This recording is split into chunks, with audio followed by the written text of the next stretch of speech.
2021년도에 우리나라도 특별 귀화자라고 하는 특별 귀화법으로 해서 이제 아프간인 난민들을, 난민이 아니죠. 그 아프간 탈레반 군주국, 그러니까 이슬람 군주국이 만들어지면서 핍박을 받을 수 있는 그 아프가니스탄 국민, 그 중에서도 우리 한국 정부를 도왔던 사람은 특별 이제 미라클 작전으로 이렇게 특별 귀화자 해가지고 이렇게 저희가 모셔서 지금 우리나라로 다 모셔왔는데요. 어찌됐건 1921년 8월에 8월에 아프가니스탄이 그 탈레반이 다시 카불을 점령을 하면서 이제 아프가니스탄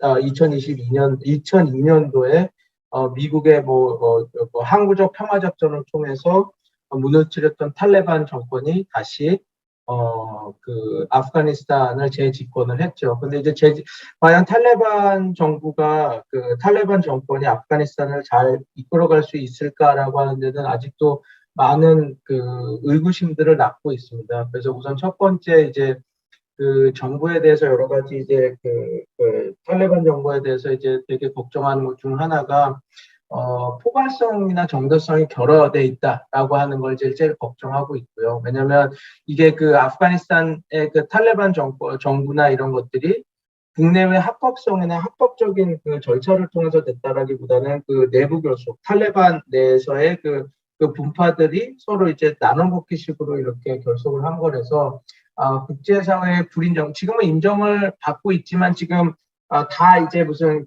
동결한 거를 풀어주고 있지는 않고 이제 보고 있죠. 그래서 아마 국내외 저항을 직면할 가능성이 높다고 했는데 지금은 높다기보다는 이제 속도 조절을 하면서 이렇게 바라보고 있는 거죠. 그래서 이제 탈레반이 또 말씀드린 것처럼 포용적 정부 구성을 약속한 바가 있는데 2021년 9월 7일 발표된 정부 구성 보면 여성하고 소수민족들이 그다음에 시아파가 배제되어 있기 때문에 이제 국제사회 원조와 투자가 받기 어려워진 게 이 부분이거든요. 원래는 소수민족들도 다 포함하고 거기 있는 내각 구성원 중에서도 이제 여성이나 국제사회가 걱정하는 것만큼 이렇게 배제적인 되게 이렇게 독단적이고 배제적인 정권이 아니라 진짜 무슨 열린 용광로 정부 소위 이렇게 해보겠다 했는데 포용적 정부 구성 약속했지만 그게 다 지켜지지 않았죠. 그래서 80초민족들이 33개 내각 자리 중에 30개를 가져가면서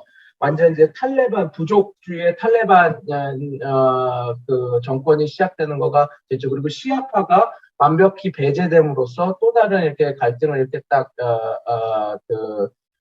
낳을 수 있게 됐습니다. 그리고 대부분의 진영자, 33명 내가 뒤에도 잠깐 나올 거지만 33명의 대부분의 내각 지명자들 중에 거의 대부분이 탈레반 집권이 1996년도에 집권을 했을 때 일기 유명 인사들이 다 그대로 이렇게 돌아오면서 이제 탈레반의 집권이 지금도 요즘에도 있고 있지 않습니까? 여성들이 더 차별받고 있다. 점점 완전 이슬람 탈레반 일기 쪽으로 돌아가고 있다라는 보도들이 나오고 있는데 이제 아마 당연한 수순은 아닐까 합니다. 그래서 탈레반의 재집권 역량하면 다시 탈레반 제1기 정권으로 이렇게 간다라고 볼 수 있고 그다음에 파키스탄 파키스탄 자체가 아프가니스탄에 아직도 강력한 영향력을 지금 끼치고 있는 그런 형국이라고 이렇게 볼 수가 있을 것 같습니다. 그렇게 해서 이렇게 보면 근데 이제 내부 역량이라고 했는데 아직까지는 이제 조금 하크니 네트워크나 아니면 친서구 협상파랑 그다음에 이제 부족파에서 세 개 분파가 지금은 이제 그냥 화합을 하고 있는데 아직도 조직 내부 분열 가능성은 지금 되게 높은 편입니다. 그래서 20년간 아프가니스탄 현지에서 무장 투쟁을 벌여온 탈레반들 세력이 있고 그다음에 소위 말해서 카타르 도하에서 협상을 주도했던 온건파들 이 사람들은 보통 2010년도에 원래 파키스탄 그러니까 미군한테 잡혀서 포획이 돼서 파키스탄에 있는 감옥에 이렇게 있다가 이제 협상이 2017년, 2018년 협상이 재개되고 나서 이 사람들이 다 도하로 이렇게 넘어가서 그 미국과의 그 협상을 주도했던 사람들이거든요. 그래서 어떻게 보면 2010년 이후부터는 지금 탈레반이 계속 그 치열하게 미국과 싸웠던 그 시기에 있었던 사람들이 아니라서 그 탈레반 그 아프가니스탄 내부에 있는 탈레반 세력들에게는 되게 뭐라 그럴까요? 좀 약간 그 이승만 대통령 같은 느낌일까요? 왜냐하면 자기네들은 직접 이렇게 그 상해에서 아니면 한국에서 싸우던 존재인데 그냥 꿀 빨고 편한 카타르 도하에서 미국이랑 협상하던 사람들이 이제 와가지고 이제 뭐 부통령이나 총리나 이런 걸 하고 있는 입장이니까 당연히 그 내부 갈등은 지금 크게 있죠. 그래서 지금 말씀드린 것처럼 강경 보수파 하크니 네트워크, 파키스탄과 연계된 파키스탄 그리고 외교 협상파 정치 세력 압둘 가니 바르다르 바르다르 지금 뭐라 그럴까요? 총리로 있는 그 사람 그 외교 협상파 그다음에 중앙군 통제 세력 그래서 물라 모함마드 야쿠정 그러니까 소위 말해서 그 탈레반 부족 내에서 싸웠던 그 중앙군 세력으로 있었던 그 세 세력이 지금 조금 약간 그 소위 말해서 계파 갈등을 하고 있다라고 이렇게 딱 보면 될 것 같습니다. 그래서 지금 가장 큰 문제는 이겁니다. 탈레반 일기 정권 관련 경험이 없는 젊은 군 지휘관들이 원로 지도자들보다는 강경한 입장입니다. 그게 무슨 말이냐면 1기 때 통치를 했던 그 탈레반 세력, 그래서 지금 5위층의 자리를 잡고 있는 세력과 지금 젊은 지도자층, 그래서 소위 말해서 2008년 이후부터 계속 그 현장에서 전쟁을 치렀던 그 젊은 그 세력들은 왜냐하면 자기네들이 직접 피해를 보고 싸웠던 세력이기 때문에 아무리 탈레반 일기 그 지도층이 좀 약간 그 명망가고 그리고 좀 그 첫 번째 그 탈레반 96년, 97년 그러니까 94년 이후에 그 첫 탈레반 통치를 이뤘던 그 세력들을 존중을 하지만 이제 이런 거죠. 우리랑 비슷하게 586 세력들 이제 물러날 때가 됐다라고 생각하고 그 밑에 세력이 치고 올라오는 것처럼 탈레반 내에서도 이제 진짜 전쟁을 이끌었던 젊은 세대들이 자기네들의 목소리를 내려고 하는데 이 세력들이 오히려 더 강경하게 미국과 오히려 이제 일기 세력들은 일기 통치를 하고 실패한 경험도 있어서 미국과 국제사회, 국제놈을 좀 지켜야지 우리가 그 국제 원조도 받을 수 있고 이렇게 우리가 국제 정치를 할 수 있다라고 하는 그런 노하우들이 생겼던 반면에 지금 그 젊은 지도자층들은 조금 더 강경하게 이렇게 나가고 있는 상황. 그래서 조직 내부 분열 가능성이 아직도 이렇게 있다라고 딱 보면 될 것 같습니다. 그렇게 해서 근데 지금 가장 큰 문제는 지금 팬데믹 사건도 그렇고 국가 지금 재정이 너무 안 좋은 상태라서 아프가니스탄이 이렇게 강경파들도 분명히 있고 내부 갈등은 있지만 이 강경파들도 분명히 알고 있거든요. 이게 이제 경제 재원이 부족하고 그런 걸 알고 있어서 지금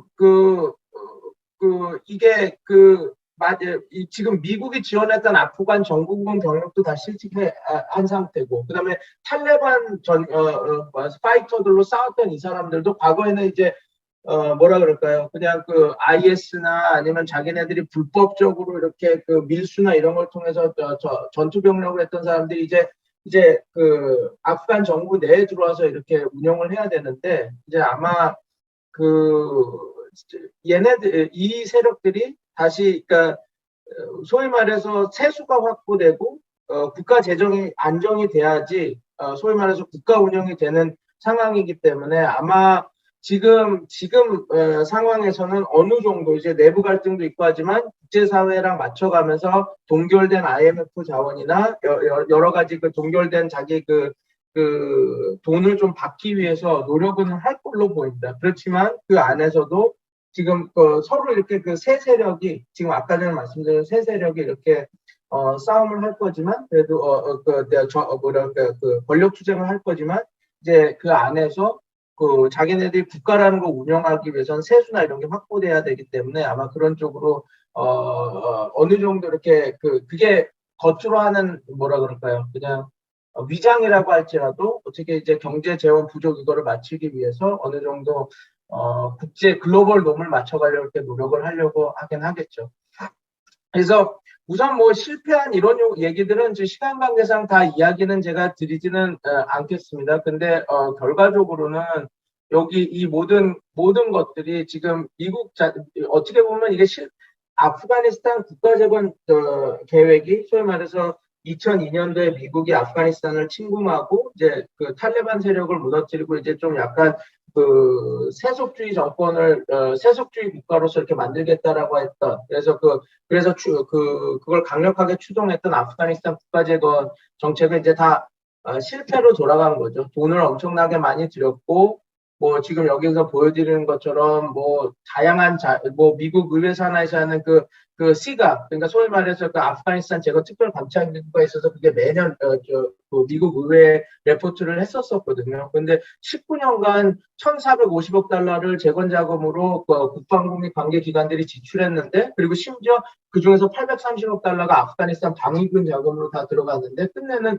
8월 15일 날 우리가 2021년 8월 15일 날 봤듯이 그 막지도 못하고 그냥 한순간에 무너지는 그냥 그러니까 쓰여졌던 자금 자체가 소위 말해서 국가 재건으로 성공하지 못했다라는 게 이제 국가 재건 성공으로 이루지 못한 것들이 이제 실패로 됐죠. 근데 이 얘기를 많이 하더라고요. 그 카불 정권이 지방에 있는 그 시골에 있는 데에 대해서 투자를 하기를 꺼려했다고 합니다. 왜냐면은 거기 그 시골이나 그런 이제 산간 지역이나 여기는 그 중앙 정부군의 그 공권력이나 이런 것들이 미치지 못하는 지역이라서 이걸 투자를 해서 인프라를 구축해 시켜줘봤자 이게 다 나중에 아프가니스탄 그 탈레반한테 뺏기게 되면 오히려 더 큰 문제가 되니까 자꾸 그 카불이나 도심에만 이렇게 집중해서 이렇게 그 개발을 했고 그 도심이 선생님들도 다 알겠지만 그 아프가니스탄 인구 구성의 도시화 비율이 현저히 떨어져서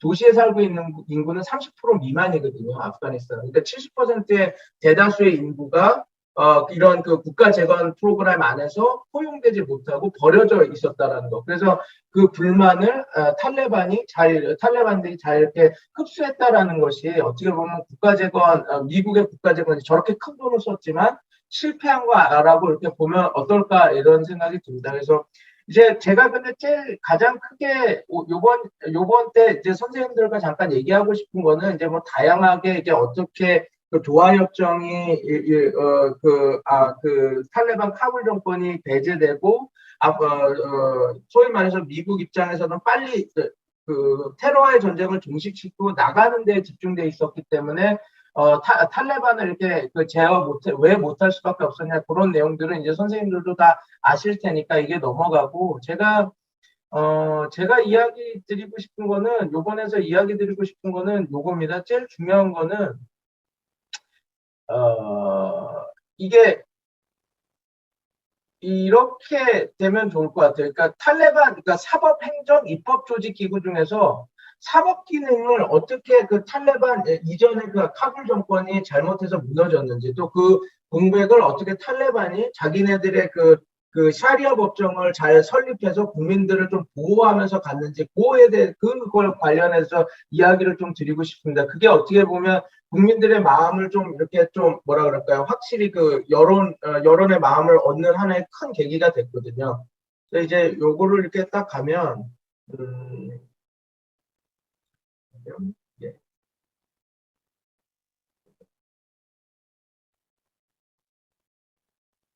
네.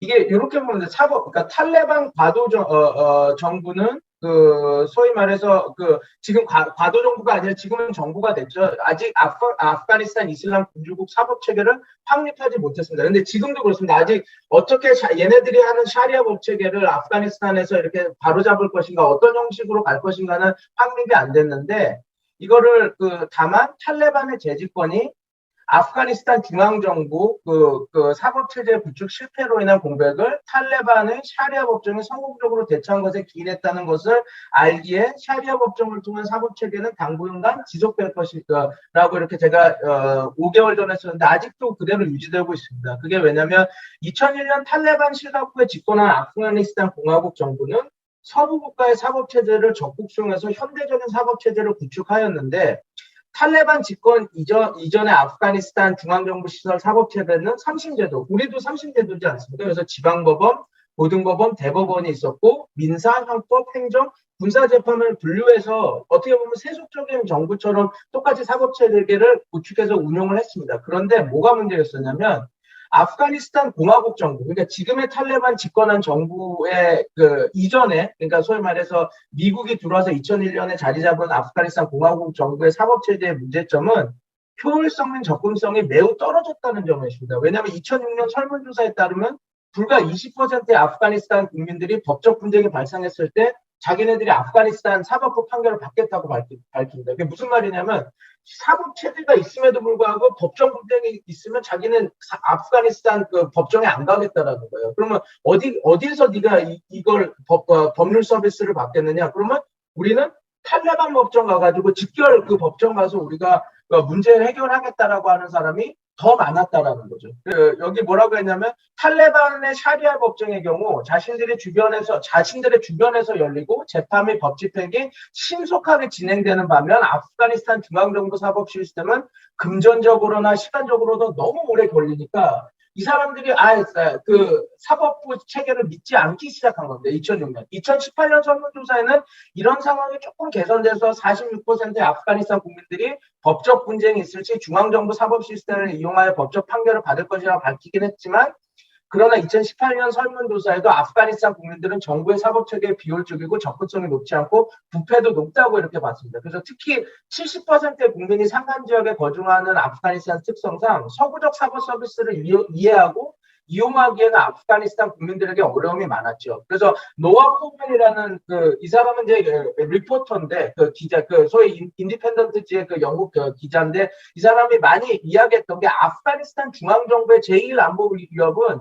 탈레반의 무력이 아닌 자국민의 법적 보호를 담보할 수 있는 사법체계 구축이 실패라고 밝힙니다. 왜냐하면 이게 국민들이 워낙 중앙정부에 대해서 믿지 못하는 게 보통 우리가 휴먼 시큐리티, 인간안보라고 하는데 인간안보, 자국민을 지키는 것 중 하나가 이제 외부의 침략에서 군으로서 아니면 경찰력으로서 지키는 것도 있지만 제일 중요한 거는 법치지 않습니까?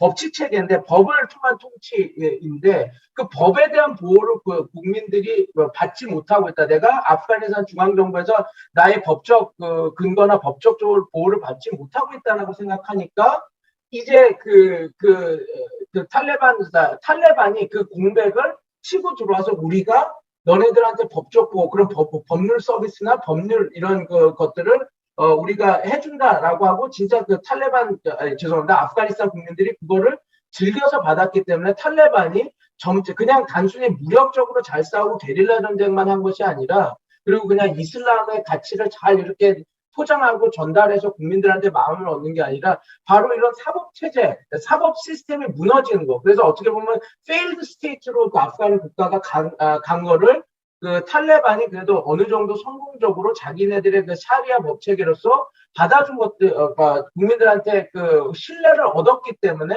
재집권에 성공했다고 이렇게 보면 될 것 같습니다. 그래서 이제 결국 바도 정부, 더 나아가 탈레반 통합 정부의 사법부를 이해하기 위해서는 아프가니스탄 중앙 정부와 투쟁 중이었던 2001년, 2021년까지 20년간 운영되었던 탈레반 샤리아 법체제를 이해하는 게 되게 중요한데 이게 여러분도 선생님들도 다 알겠지만 탈레반은 한발리아파에서 온 그런 법학 체제를 따랐거든요. 근데 2001년 정권을 잃은 이후에는 보다 유연한 샤리아 해석을 하는 하나피 학파 쪽으로 많이 회귀를 해서 이제 판정을 내리기가 시작합니다. 이런 뭐라 그럴까요? 법 이렇게 해석이나 이런 것들을. 왜냐하면 좀 더 국민들한테 다가가고 좀 유연한 법 해석을 통해서 좀 더 신뢰를 얻기 위해서 이제 자기네들이 이렇게 변화하는 거죠. 그래서 탈레반 공식 문건에 따르면 탈레반 이슬람 법관들은 오스만 제국 통치 당시 하나피 법 해석을 따를 것을 정확히 기술하고 있습니다. 그러니까 우리가 리걸 코드를 그대로 거기서 갖고 오겠다. 그러니까 우리가 하는 게 이제 도대체 쟤네들 못 믿을 약간 터번슨 매드물러들이 아니라 제대로 된 약간 그런 걸 하겠다라고 이렇게 한 거죠. 그래서 이제 이는 탈레반의 샤리아법 체계가 1996년, 2001년 당시 엄격한 한발리아파 샤리아법 해석에서부터 진일보한 체계로 구축될 수 있던 것을 의미를 하고 물론 아직까지 탈레반이 상술한 국가와 같이 민법, 샤리아법을 병행해서 서로의 영역을 존중하면서 법 해석 및 집행을 어떻게 할지는 앞으로 이제 이슬람 군주국 자기네들이 정권을 잡았으니까 어떻게 할지는 더 지켜봐야 되지만, 그러나 과거 알카에다의 영향으로 인한 엄격한 법 집행에서는 확실히 완화된 모습을 이렇게 많이 보입니다. 그래서 이제 보면 이렇게 딱 하는데, 이제 보면 되게 웃긴 게, 이제 또 샤리아 법정은 뭐 여기 워낙 전문가들이 있어서 제가 함부로 말은 못하지만, 이게 원래는 단신제지 않습니까? 샤리아 법 자체가. 물론 이제 단신제라고 하지만 이후 그 까디가 바뀌면 이제 그거 재심을 하고 그 이전 법관들이 어떤 판결을 했나 이렇게 봐서 어떻게 보면 이제 재심을 하는 이게 되는데, 이제 단신제 때문에 받았다는 비판을 완화하기 위해서 탈레반은 실각 이후 2009년부터는 샤리아 법원 구조를 3심제로 바꿉니다. 그래서 아프가니스탄 중앙정부 사법체제 내에서 지방법원에 해당하는 1차 샤리아 법정은 일주일에 두세 차례 열리며, 항소심 진행한 주 단위의 2차 샤리아 법정은 상황에 맞춰 개최했고, 3심에 해당하는 3차 샤리아 법정은 탈레반 대법원에 위치했던 파키스탄에서 열립니다. 그러니까 탈리반 샤리아 법원에서도 3심제가 운영되었지만 항소심도 극히 드물었던 건 사실인데, 얘네들이 이제 자기네들이 좀 국민들한테 좀 더 다가가기 위해서 그러니까 소위 말해서 샤리아 법정을 자기네들 직격 심판을 하는 그런 거기를 샤리아 1 법정을 열리고, 그 다음에 이제 거기서 이제 이거 좀 이해가 안 가다 우리 더 가고 싶다 그러면 주 단위로 해서 그 상황에 따라 탈레반 부족들이 열어줍니다. 그렇게 해서 이렇게 하고, 그 다음에 3심을 했던 케이스가 없다라고 하는데, 만약에 이렇게 3심이 필요하면 수프림 코트 비슷하게 파키스탄의 탈레반들이 이제 카불 정권에 피해서 이렇게 있을 때 거기서 이렇게 진행할 수 있게, 어떻게 보면 되게 조금 느슨하지만 나름 3심 체제를 이렇게 만들어 갔다라는 거죠. 그래서 물론 이제 그러나 탈리아 샤리아 법정은 여타 이슬람 국가 샤리아 법정처럼 서구 사법 체제 같은 검찰과 법원을 구분하지 않고, 재판 과정을 기록할 속기사, 원고, 피고 배석한 뒤 양측 주장 증거 바탕으로 판결을 이루어지는, 소위 말하는 이제 샤리아 법정, 탈레반이 예전에부터 하고 있던 그 법정 그대로 가서 정확한 의미의 3심 법정 사법체계 그건 아닌데, 이렇게 딱 어찌됐건 좀 약간 변화를 하고 있다라는 거죠. 왜? 국민들의 마음을 얻기 위해서, 또 자기네들이 이렇게 하기 위해서. 그래서 탈레반 법원은 3심제가 운영될 정도로 체계성을 갖추고 있었지만, 공식 정부가 아니었던 만큼 지방법원, 고등법원, 대법원 같은 장소가 지정되지는 않았죠. 그래서 현재 정권 창출에 성공한 탈레반 가도정부, 지금의 정부죠. 아프가니스탄 중앙정부가 구축해둔 인프라를 이용해서 어떻게든 샤리아 법원 3심제를 자기네들이 특이하게만 만들어서 운영할 것 같아 보입니다. 그런데 그걸 어떻게 효율적으로 할지는 우리가 지켜봐야 되겠죠. 그래서 여기까지 하고 이제 제 발표를 마칠 건데요. 그러니까 이겁니다. 그러니까 탈레반 법정은 비슷한 3심제로 같지만 남녀부 노소를 불문하고 누구든지 자신들이 처한 상황에 대한 법적 판결을 받을 수 있도록 제공했습니다. 그러니까 탈레반 법정을 신청을 하면, 아프가니스탄 국민이 신청하면 남녀노소 불구하고 그게 좀 약간 너무 샤리아적이고 서구법이랑 좀 괴리가 있지 않나 하더라도 그 법 판단을 받을 수 있게 법정을 빨리빨리 신속하게 열어서 처리해줬다라는 거죠. 그래서 놀라운 사실은 원고에 의해 피고가 된 이는 탈레반의 보호를 받으면 자신이 비용 지불할 필요 없이 법정으로 인도되었습니다. 그러니까 되게 웃긴 게, 경찰이 하는 행동까지 탈레반이 해준 겁니다. 그러니까 이제 피고가 이렇게 되면 그 사람들 신변을 이제 구속해서 법정까지 지켜주면서 이렇게 가고 법정을 받을 수 있게, 원래 이게 경찰 공권력이 해야 될 것들을 탈레반들이 그런 법률 서비스나 이런 공권력 역할을 하면서 아프가니스탄한테 그런 것들을 제공을 했던 거죠. 그러니까 이러한 인도 절차는 탈레반이 판결의 대상인 원고와 피고를 꼭 법정에 출석시키고자 함에 있었어요. 이러한 국민국가 공권력 집행에 준하는 실행력으로 인해 아프가니스탄 국민들한테 지지를 받았고, 근데 물론 이제 단점도 있었습니다. 피고의 법정 출석에 있어서 때로는 아프가니스탄 애들이 잡아오는데 막 갖다 때리고 막 이렇게 납치하고 그런 것도 있었죠. 그러나 물론 이는 문명화된 시민사회 관점에서는 부정적으로 받아들일 수 있지만, 또 이렇지 않습니까? 우리도 엄격한 공권력 집행할 때 경찰이 가서 체포하고 수배자면 이렇게 수배해서 잡아오고 그러지 않습니까? 근데 아프가니스탄, 이게 이겁니다. 아프가니스탄에선 뭐가 문제였냐면, 살인죄를 저지르거나 무슨 사기죄를 하고 정부 경찰을 피해서 탈레반이 있는 산간 지역으로 도망가 버리면 경찰이 더 가질 않습니다. 왜냐하면 괜히 경찰이 공권력을 행사한다고 그 탈레반 마을에 가서 막 수색을 하고 그러면 그 또 이제 분쟁이 일어나고 전쟁이 일어나니까 못하고 있으니까 그러니까 탈레반 그 아프가니스탄 국민들 입장에서는 아니 중앙정부가 더 개판이고 차라리 이런 뭐 범죄자나 이런 거 누굴 살인하고 도망가는 애를 잡으려면 차라리 탈레반 부족장한테 가서 이런 사람이 우리 아들을 죽이고 도망갔으니까 잡아주십시오 하면 경찰은 2년 3년 몰라요 행방불명이에요 이러는데 탈레반 애들은 뭐 두들겨 패든 잡아서 오든 얘들 잡아오니까 그리고 법정에 세워주니까 이게 좀 국민들 입장에서는 아 차라리 이렇게 개판인 아무것도 안 되는 그 카불 정권보다는 아프가니스탄에 그 탈레반 애들이 집권하는 게 낫겠다라고 하는 생각을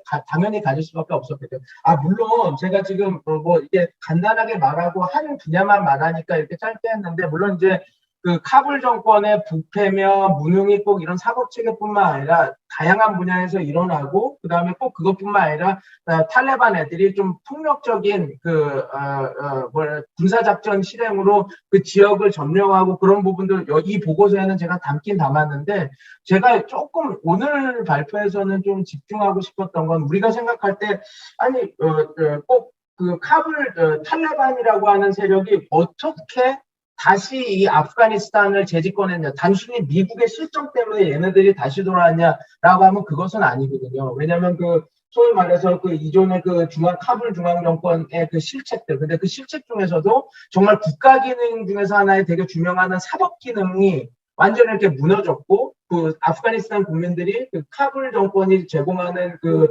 사법 시스템 이런 것들에 대한 불신을 했고 오히려 그 탈레반이나 이런 애들이 제공하는 이런 사법 체제를 더 신뢰를 했고 또 그 탈레반들은 국민들의 마음을 얻기 위해서 자기네들이 그냥 되게 그 과거의 탈레반 집권 일기의 그 엄격한 사법 시스템을 운영한 것이 아니라 이런 식으로 자기네들이 좀 나름대로 뭐 진화죠 진보 이런 거를 통해서 국민들의 마음을 얻었던 것들이 지금의 어떤 물론 제가 지금 탈레반 정권을 옹호하고 이 정권이 맞다 이런 얘기를 하려고 그러는 것이 아니라 왜 아프간 탈레반이 다시 재집권에 성공을 했나 그 관점에서 이런 사법 체계나 사법 시스템에 관련한 것들이 좀 상당히 중요한 부분이에요. 이게 그냥 단순히 그냥 종교 이런 게 아니라 진짜 이게 그러니까 서구 뭐라 그럴까요 서양 그 법 체계나 그 학문에서도 이건 다룰 수 있는 부분이라서 요거를 한번 좀 이야기를 하고 살람누리를 통해서 듣는 분들이 한번 들으면 조금 그 아프가니스탄에서 탈레반이 어떻게 재집권을 했나 그냥 그 종교적 힘인가 아니면 미국의 실책인가 그걸 넘어서 조금 그 내부의 문제가 무엇이 있었는지 한번 좀 환기시키는 차원에서 하면 살람누리의 취지인 좀 약간 새로운 정보를 통해서 좀 중동 지역을 좀 이해하는 거를 좀 깊이를 좀 도와준다라는 생각이 들어서 이렇게 했고 오늘 제 발표는 여기서 마치도록 하겠습니다. 네, 감사합니다.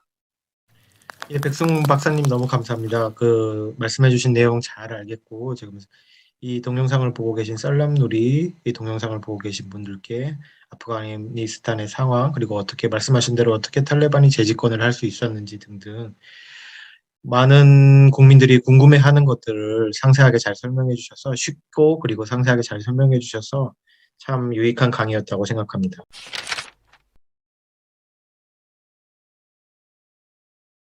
이 다음에는 황희연 박사님께서 2000년대 이후 중동 종파 갈등의 촉발 배경에 관해서 설명을 해주시도록 하겠습니다. 황희연 박사님 준비되셨는지요? 예, 그러면 시작해 주시기 바랍니다. 네. 오늘 이제 제가 짧게 다룰 내용은 중동의 종파 갈등에 관한 이야기인데 단적이야 뭐 결론부터 말하자면 저는 종파 갈등이 단순히 이게 정치적으로 이게 종파 갈등이 뭐 진짜 종파 차이가 곧 원인이어서도 아니지만 즉 순위파와 시아파가 존재하기 때문에 갈등이 발생한 것도 아니지만은 또 흔히 말하는 대로 순위파와 시아파 정파 정체성이 이게 단순히 수단으로 이용되고 있다. 이게 순도 100%의 정치적 갈등이다. 이것도 아니라는 게 제 생각입니다. 그러니까 순위파와 시아파의 차이가 분명히 의미가 있는 거고 그 의미가 있기 때문에 이걸 우리가 종파 갈등에 볼 수 있는 거예요.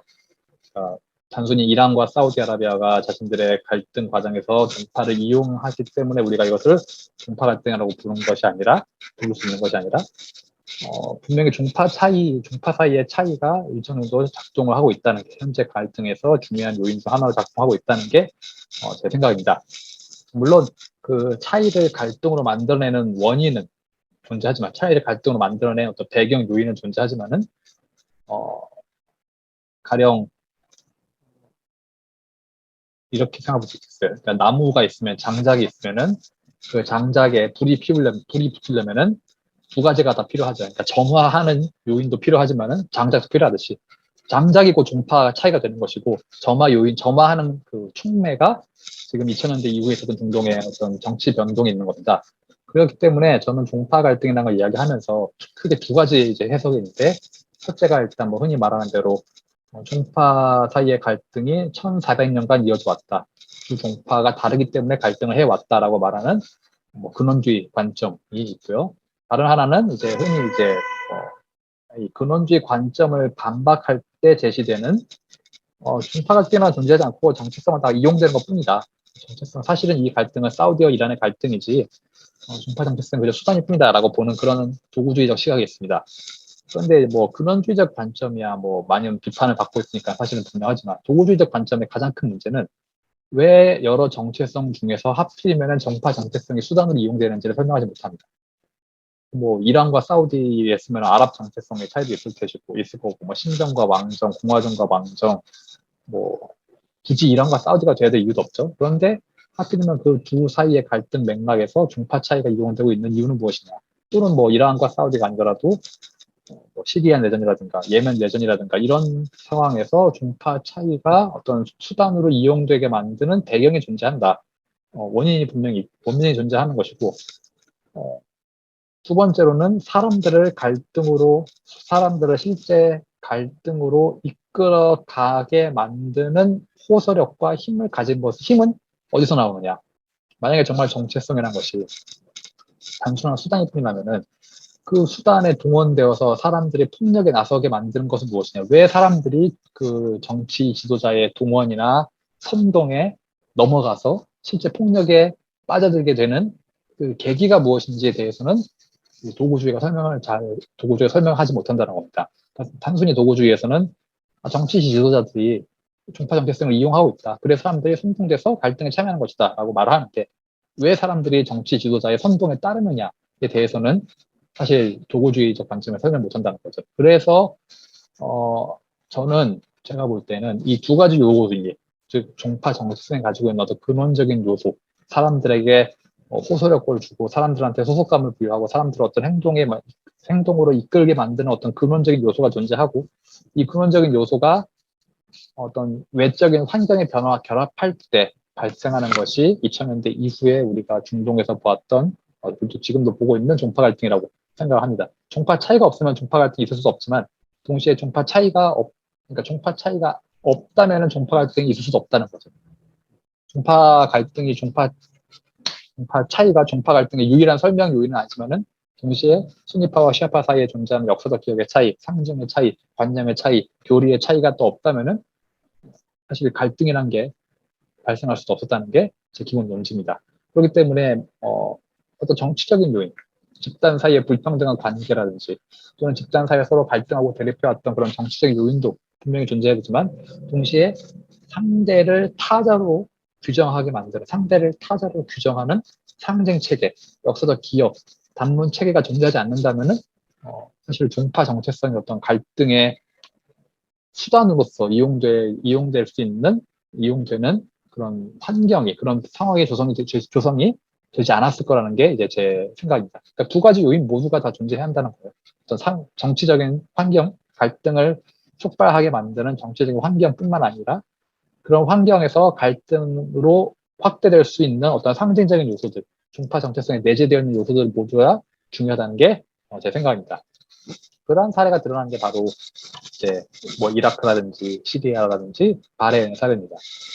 일단 이 이라크나 바레인, 시리아 모두 일단 종파 사이에 불균등한 권력 관계 역사가 존재해 왔고, 그러니까 소수 종파가 다수파를 지배해온 이라크나 바레인 같은 경우에는 소수인 순니파 정권이 다수 시아파를 지배해왔고, 시리아 같은 경우에는 소수인 알라이파가 지금도 다수인 순니파 상대로 정권을 장악하고 있죠.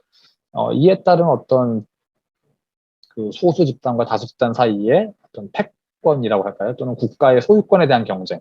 누가 이 시리아나 이라크나 바레인을 진정한 소유주냐를 둘러싼 경쟁이 존재하고, 그 피해의식 또는 양측 사이의 국가의 소유권에 대한 좀 그 갈등이 2000년대 이후 드러나면서 우리가 보고 있는 그런 종파 갈등의 종파 갈등으로서 나타나게 되었다는 것이 제 생각입니다. 그리고 이러한 서로 대립하고 있던 역사적 기억과 서로 갈등하고 있는, 서로 대립하고 있는 국가에 대한 소유권 주장을 이제 갈등으로 촉발시키게 된 계기가 2000년대 이후에 있었던, 정확히는 1979년 이후에 있었던, 일단 1979년에 이란 이슬람 혁명부터, 그리고 2003년에 미국의 이라크 침공, 그리고 2011년 아랍의 봄, 이 세 가지 일련의 사건이 잠재되어 있던 종파 차이를 이제 갈등으로 만들어낸 그런 배경 요인을 구성한다고 그렇게 저는 봅니다. 그래서 이제 뭐 이라크 같은 경우는 흔히 말하기를 이라크를 이제 이라크 오스만 제국의 세 개 주, 바스라, 바그다드, 모술이었던 이 세 개 주를 묶어서 만들어진 인공국가라고 이제 흔히들 이야기를 하는데, 사실 지금 위에 이 그림에서 보이듯이 그 바그다드, 바스라, 모술 세 개 주로 나뉘어 있던 시간은 얼마 되지 않습니다. 오스만 제국 시대에도 이라크는 한 개 주였던 시절도 있었고, 바그다드와 모술이 또는 바그다드와 바스라가 같은 한 주였던 시절도 있었고, 그리고 무엇보다도 20세기 초반부터 19세기 후반과 20세기 초반부터 이라크에 살고 있던 사람들은 자신들을 이라크라는 정체성을 인식하고 있었다는 증거도 꽤 많이 발견됩니다. 그 과정에서 당연히 이라크에 살고 있던 시아파 아랍인들 역시도 자신들을 이라크인이라는 정체성을 가지게 정체성을 표명하는 그런 정체성에 대한 표명이 20세기 초반부터 나타나는데, 뭐 오늘날의 한국 학회에서는 주로 그냥 너무나 쉽게 인공국가라는 단어를 끌고 와서 설명하죠. 사실은 이라크도 이제 어찌 보면 인공국가, 흔히 말하는 인공국가와는 조금 거리가 멀다는 게 뭐 잠깐 논지에서 벗어났지만은 그런 설명을 드리고요. 그렇다면 이라크에서 갈등을 촉발한 요인은 이라크란 나라가 인공국가여서가 아니라 영국의 지배 아래에서 영국의 이 이라크를 피보호 국가로 두는 과정에서 영국이 소수 집단인 순니파를 선택해서 의도적으로 지배 계급으로 삼고 다수파인 시아파를 배제하는 그런 소위 말하는 이제 분할 지배 전략이 이라크 내에서 순니파와 시아파 사이의 갈등을 자극한 그런 요인이라고 할 수 있겠습니다.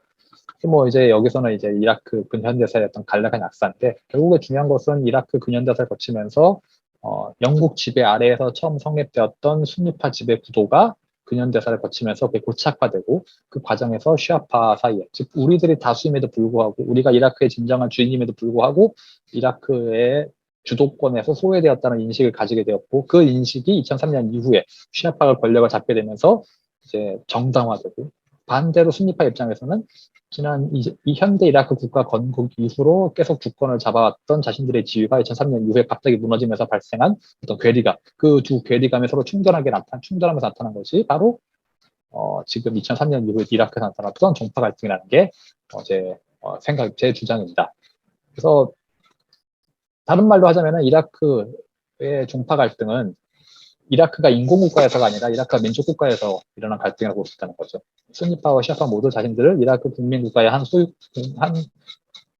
구성원으로 이해하고 있었고, 이라크라는 나라를 민족국가, 정확히 말하자면 여기서는 시아파의 민족국가, 순니파의 민족국가라고 보았다는 겁니다. 그렇기 때문에 순니파든 시아파든 어느 쪽이든 이라크 내정 과정에서 나타났던 주장은 분할이 아니라 완전한 지배였던 거죠.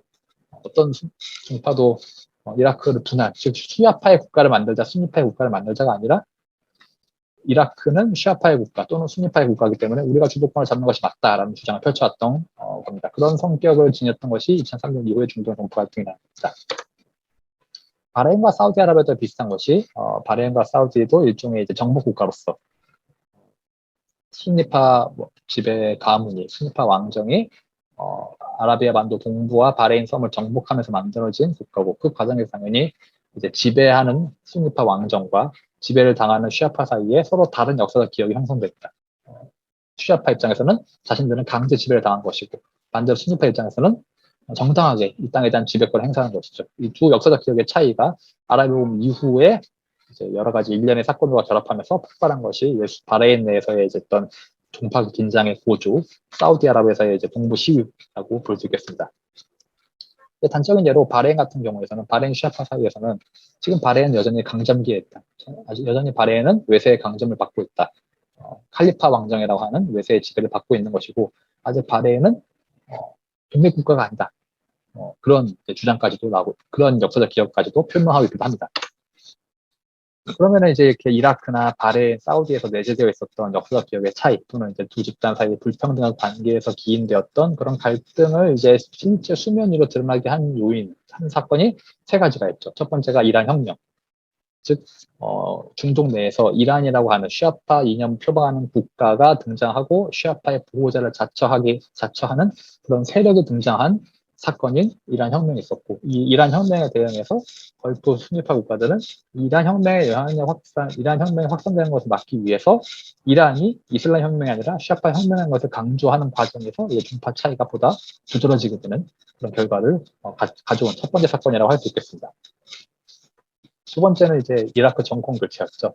2003년에 있었던 이라크 정권 교체입니다. 이제 이라크 정권 교체를 계기로 중동 내 지역 질서가 이란한테 훨씬 유리한 쪽으로 넘어가게 됩니다. 원래 이란을 견제하고 있었던 이라크가 이제 친이란 성향의 시아파 정권들이 시아파가 권력을 잡으면서 이란에 유리한 방향으로 지역 질서가 재편되고 이 과정에서 순위파 내에서는 이란과 그 친이란 세력이 중동을 위협하고 있다는 문제의식, 위기의식이 생겨나면서 양측 사이에 어떤 상호 긴장, 시아파들은 시아파대로 이제 부당하게 박탈되어 왔던 자신들의 권리를 되찾고자 하는 것이 우리의 운동이다라는 우리의 움직임을 따라서 역사적 과오를 수정하는 정당한 대응이다라고 보는 시아파와 그다음에 시아파의 부상, 이란의 부상으로 인해서 자신들의 생존을 위협받고 있다는 순위파의 위기의식이 충돌하면서 즉 이 상호 간의 피해의식이 경쟁하는 과정에서 종파 갈등이 나타날 수 있는 토양이 조성되게 됩니다. 그리고 그러한 것들을 최종적으로 점화시킨 사건이 바로 아랍이봄이었죠. 즉 이란이랑 사우디아라비아가 시리아라든지 예멘이라든지 바레인과 같은 나라에 직접 개입할 수 있는 그런 환경을 조성한 정치적 혼란성을 만드는 것이 아랍의 봄이었고 이 아랍의 봄이라는 어떤 예상하지 못했던 결과를 가져온 사건이 이라크에 어떤 국한되어 있었다고 볼 수 있는 또는 적어도 다른 국가에서는 표면 위로 드러나지 않았던 종파 간의 긴장을 실제 갈등으로 촉발시킨 그런 결정적인 계기가 되는 사건이라고 볼 수 있겠습니다. 그래서 요약하자면은 20세기부터 누적되어 왔던 그리고 2000년대 후반부터 1970년대부터 나타나왔던 중동 지역의 정치적 변화 그리고 20세기부터 존재해왔던 순위파와 시아파 사이의 불평등한 권력 관계의 역사 그리고 이 아랍 국가에 대한 역사적 기억의 차이 누가 아랍 국가 시리아나 바레인이나 사우디나 이라크의 진정한 국민인가 누가 이 나라의 진정한 국민으로서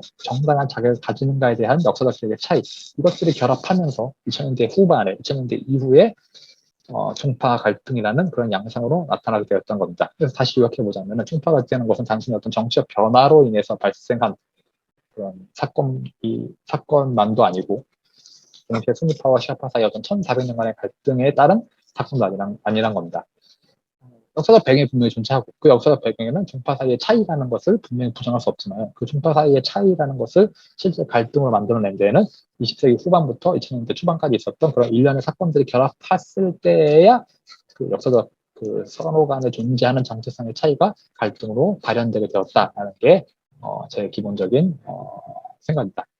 네, 감사합니다. 예, 황희연 박사님 너무 감사드립니다. 황희연 박사님 네. 그 발표를 통해 가지고 종파 갈등, 흔히 알고 있는 시아파, 순니파의 종파 갈등, 그리고 그들의 역사적 배경, 그리고 현재 이 2000년대 이후 종파 갈등이 더 활발해 보이는데 촉발할 수 있는 배경 등에 대해서 많은 것을 배울 수 있었던 자리였습니다.